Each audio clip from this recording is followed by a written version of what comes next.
നമസ്കാരം. കേരളം മഴക്കെടുതിയിൽ വീണ്ടും ഒരു പ്രളയഭീതിയിലൂടെ കടന്നു പോവുകയാണ്. ഈ സന്ദർഭത്തിൽ കേരളത്തിൻ്റെ മുഖ്യമന്ത്രി വി സതീശൻ പൊന്നാനിയിൽ യൂത്ത് ലീഗ് നേതാവ് ഫൈസൽ ബഖാഫിയുടെ വീട്ടിൽ വിരുന്നിൽ പങ്കെടുക്കുവാനായിട്ട് ഹെലികോപ്റ്ററിൽ പോയ വിഷയം വലിയ വിവാദമായി മാറിയിരിക്കുകയാണ്. സത്യത്തിൽ ഈ വിഷയത്തിൽ വലിയ വിവാദം ഉയർത്തേണ്ടൊരു കാര്യമുണ്ടോ എന്നുള്ളൊരു ചോദ്യം വളരെ പ്രസക്തമാണ്. സാധാരണഗതിയിൽ വ്യക്തിപരമായി ഞാൻ പറയും ഇല്ല എന്ന്. കാരണം ഇപ്പോൾ പ്രളയത്തിലാണ്, നാട് ദുരിതത്തിലാണ്, ഇതെല്ലാം ശരി.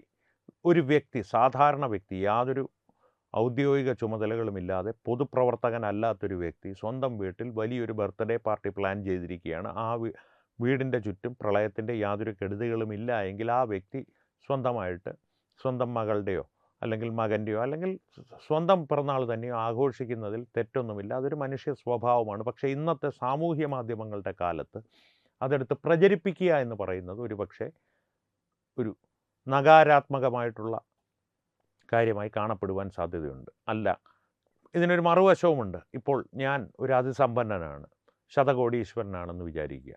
എൻ്റെ വീട്ടിൽ ഇത്തരത്തിലൊരു വലിയ ആഘോഷ പരിപാടികൾ നടത്തുവാൻ ഞാൻ പദ്ധതിയിട്ടിരുന്നു. ഈ പ്രളയക്കെടുതി വരികയാണ്. പ്രളയക്കെടുതി ഉണ്ടാകുമ്പോൾ ഞാൻ തീരുമാനിക്കുന്നു, ആഘോഷ പരിപാടികൾ ഞാൻ ഇപ്പോൾ തൽക്കാലം മുന്നോട്ട് കൊണ്ടുപോകുന്നില്ല, നിർത്തിവെക്കുന്നു, പിന്നീട് ഒരിക്കൽ ആഘോഷിക്കാം എന്ന് തീരുമാനിക്കുന്നു. അവിടെ നിർത്തുന്നില്ല ഞാൻ. ഇത് സാമൂഹ്യ മാധ്യമങ്ങളിൽ ഒന്നുകിൽ ഞാൻ നേരിട്ടോ അല്ലെങ്കിൽ എൻ്റെ PR ഏജൻസികളോ നന്മയുള്ള ലോകമേ പോലുള്ള ഏതെങ്കിലും ഒരു പശ്ചാത്തല സംഗീതമിട്ട് ഈ ഭക്ഷണമെല്ലാം ഞാൻ പ്രളയക്കെടുതി അനുഭവിക്കുന്നവർക്ക് കൊടുത്തയക്കുവാൻ തീരുമാനിച്ചിരിക്കുന്നു എന്നുള്ള രീതിയിൽ പ്രചരിപ്പിക്കുന്നു. വലിയ കയ്യടികൾ നേടും. അദ്ദേഹത്തിൻ്റെ നന്മ നോക്കൂ, മനോജിക്കാൻ്റെ നന്മ നോക്കൂ, മനോജേട്ടൻ്റെ നന്മ നോക്കൂ എന്നുള്ള ഒരു വലിയ കണ്ണീരോടുകൂടിയുള്ള പ്രചാരണങ്ങൾ സാമൂഹ്യ മാധ്യമങ്ങളിലുള്ള ആളുകൾ ഏറ്റെടുക്കും. അതും ഒരു വാസ്തവം തന്നെയാണ്. അത്തരത്തിലുള്ളൊരു പ്രചാരണം നടക്കുന്നത് കൊണ്ടാണ് മറുവശത്ത് ഞാൻ പറഞ്ഞത്, ആഘോഷങ്ങൾ നടക്കുന്നതിൻ്റെ ചിത്രങ്ങളോ വീഡിയോകളോ സാമൂഹ്യ മാധ്യമങ്ങളിൽ വന്നാൽ അത് വലിയ നകാരാത്മകമായിട്ടുള്ള പ്രതികരണങ്ങൾക്ക് ഇടയാക്കും എന്നുള്ളത്. ഇനി ഇത് ഒരു സ്വകാര്യ വ്യക്തിയുടെ, ഒരു സമ്പന്നൻ്റെയോ സാധാരണക്കാരൻ്റെയോ ഒക്കെ ജീവിതം. വി സതീശൻ ഒരു സ്വകാര്യ വ്യക്തിയല്ല. അദ്ദേഹം കേരളത്തിൻ്റെ മുഖ്യമന്ത്രിയാണ്. അതുകൊണ്ട് തന്നെ ഈ കേരളത്തിൽ ഇത്രയും വലിയൊരു ദുരന്തം നടന്നുകൊണ്ടിരിക്കുമ്പോൾ അദ്ദേഹം ഒരു സ്വകാര്യ വിരുന്നിൽ പങ്കെടുക്കുവാനായിട്ട് ഹെലികോപ്റ്ററിൽ പോകുന്നതിൽ ഒരനൗചിത്യമുണ്ട്, സത്യമാണ്.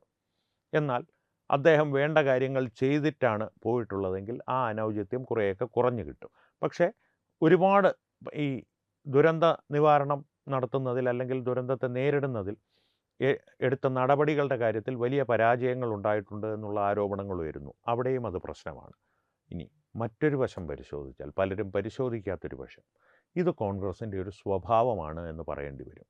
വി സതീശൻ ഈ റോം കത്തുമ്പോൾ നീറോ ചക്രവർത്തി വീണയോ ഫിഡിലോ, അന്നത്തെ റോമിലുണ്ടായിരുന്ന എന്താണോ ഉപകരണം, വീണ എന്തായാലും കാണുവാൻ സാധ്യതയില്ല, ഫിഡിലോ വയലിനോ എന്തെങ്കിലുമൊക്കെ വായിച്ചു, അല്ലെങ്കിൽ ഹാർപ്പോ ഒക്കെ വായിച്ചു എന്ന് പറയുന്നുണ്ടല്ലോ, അതുപോലൊരു സാഹചര്യമായി പോയത് എന്ന് പറയേണ്ടി വരും. പക്ഷേ ഈ റോം കത്തുമ്പോൾ വീണ വായിക്കുന്ന അല്ലെങ്കിൽ ഹാർപ്പ് വായിക്കുന്ന സ്വഭാവം വി സതീശന് മാത്രമുള്ളതല്ല, കോൺഗ്രസ്സുകാർക്ക് അത് പൊതുവേ ഉള്ളൊരു സ്വഭാവമാണ്.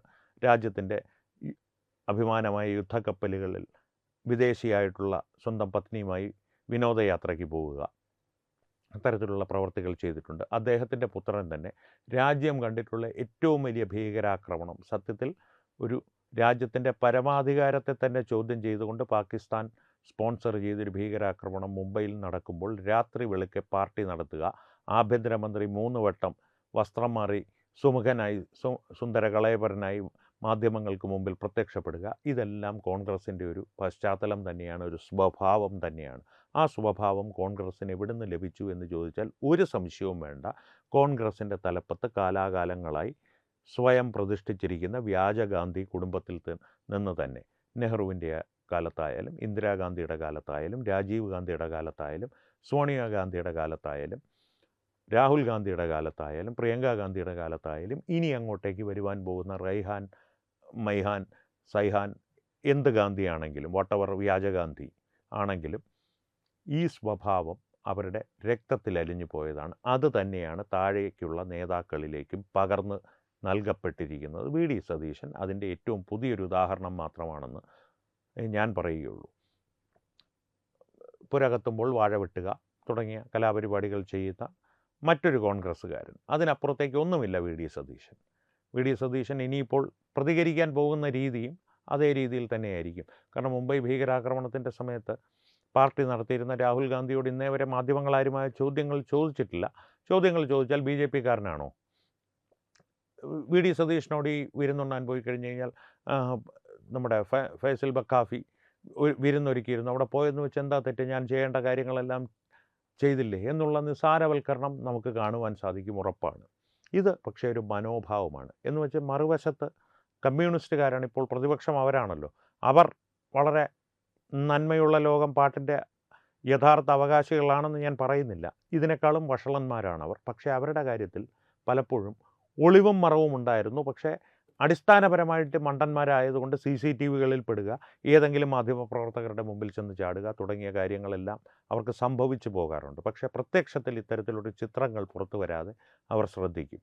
അവർ വിരുന്നിന് പോകില്ല എന്ന് മാത്രമല്ല, ഇത്തരത്തിലൊരു വിരുന്നുണ്ടെങ്കിൽ ഹെലികോപ്റ്ററില്ലെങ്കിൽ ജംബോ ജെറ്റ് പിടിച്ച് പോകുന്ന ആളാണ് നമ്മുടെ കാരണബോധൻ. അങ്ങനെയൊന്നും കാരണബോധനെ വിരുന്നിൽ നിന്ന് മാറ്റി നിർത്താൻ സാധിക്കില്ല. പ്രത്യേകിച്ച് ചൂരയല്ല നെയ്മീനാണ് അവിടെ ഉണ്ടാക്കി വെച്ചിരിക്കുന്നതെന്ന് പറഞ്ഞാൽ അദ്ദേഹം നടന്നാണെങ്കിലും അല്ലെങ്കിൽ പ്രളയം നീന്തിയാണെങ്കിലും പോയിരിക്കും അവിടെ. അതാണ് അദ്ദേഹത്തിൻ്റെ സ്വഭാവം. പക്ഷേ ഇവിടെ വിഷയം, ഇവിടെ അദ്ദേഹമല്ലല്ലോ ഇപ്പോൾ മുഖ്യമന്ത്രി വി ഡി സതീശനാണ്. വി ഡി സതീശൻ്റെ വിരുന്ന് ഉചിതമായോ അനുചിതമായോ എന്ന് ചോദിച്ചാൽ തീർത്തും അനുചിതം എന്ന് തന്നെ പറയുവാൻ സാധിക്കുകയുള്ളൂ. കാരണം കോൺഗ്രസിൻ്റെ ഒരു അടിസ്ഥാന സ്വഭാവം ഇതായതുകൊണ്ടും പ്രളയത്തിൻ്റെ ഒരു മുൻകരുതലുകൾ എടുക്കുന്നതിൽ നിന്നും, നടന്നുകൊണ്ടിരിക്കുമ്പോൾ പ്രളയക്കെടുതിയിൽ കേരളം പെട്ടിരിക്കുമ്പോൾ ദുരന്ത നിവാരണം നടത്തുന്നതിൽ നിന്നും, ദുരിതാശ്വാസം നൽകുന്നതിൽ നിന്നും എല്ലാം വലിയ പരാജയത്തിൻ്റെ വാർത്തകൾ ഉയർന്നു വന്നുകൊണ്ടിരിക്കുന്ന സാഹചര്യത്തിൽ ഈ വിരുന്ന് തീർത്തും അനുചിതമായി പോയി എന്ന് മാത്രമല്ല, കോൺഗ്രസിൻ്റെ യഥാർത്ഥ പാരമ്പര്യം വിളിച്ചു പറയുന്ന, വിളംബരം ചെയ്യുന്ന ഒരു അത്രയൊന്നും സുഖകരമല്ലാത്ത ഏതെങ്കിലും ഭാഷ ഉപയോഗിച്ച് പറയേണ്ട വാർത്തയായിപ്പോയി. വൃത്തികെട്ട വാർത്ത എന്നുള്ളതിൽ ഞാൻ ഒതുക്കുന്നു. ഈ വിഷയത്തെ സംബന്ധിച്ച് പ്രേക്ഷകരുടെ അഭിപ്രായങ്ങൾ എന്താണ്? വിരുന്നുചിതമായോ? വി ഡി സതീശൻ പോകണമായിരുന്നോ? ഹെലികോപ്റ്ററിൽ പോയത് ശരിയായോ? യോജിക്കാം, വിയോജിക്കാം. നിങ്ങളുടെ അഭിപ്രായങ്ങൾ എന്തായാലും കമൻറ്റുകളിലൂടെ ഞങ്ങളുമായി പങ്കുവയ്ക്കുക. ഒപ്പം വീഡിയോ ലൈക്ക് ചെയ്യുക, പരമാവധി ആളുകളിലേക്ക് എത്തുവാനായി ഷെയർ ചെയ്യുക. ഏറ്റവും പ്രധാനപ്പെട്ട കാര്യം, തത്വമയി ന്യൂസിൻ്റെ യൂട്യൂബ് ചാനൽ നിങ്ങൾ ഇതുവരെ സബ്സ്ക്രൈബ് ചെയ്തിട്ടില്ലെങ്കിൽ തീർച്ചയായും സബ്സ്ക്രൈബ് ചെയ്യുക. അപ്പോൾ ഈ വിഷയത്തിലും മറ്റു വിഷയങ്ങളിലും സംവാദങ്ങൾ തുടരട്ടെ. വീണ്ടും കാണാം. നന്ദി, നമസ്കാരം. HIV അണുബാധ സന്തോഷപൂർണ്ണമായ ഒരു ജീവിതത്തിന് തടസ്സമല്ല. HIV അണുബാധയ്ക്ക് ഫലപ്രദമായ ചികിത്സ ഇന്ന് ലഭ്യമാണ്. ഇതിന് യഥാസമയം അണുബാധ കണ്ടെത്തുന്നതും കാലേക്കൂട്ടി ചികിത്സ നടത്തേണ്ടതും അത്യാവശ്യമാണ്. സൗജന്യമായ ചികിത്സയും മാർഗനിർദ്ദേശങ്ങളും സർക്കാർ ആശുപത്രികളിലെ ART അഥവാ ഉഷസ് കേന്ദ്രങ്ങളിൽ ലഭ്യമാണ്. ആരോഗ്യ സംരക്ഷണം ഓരോരുത്തരുടെയും ഉത്തരവാദിത്തമാണ്.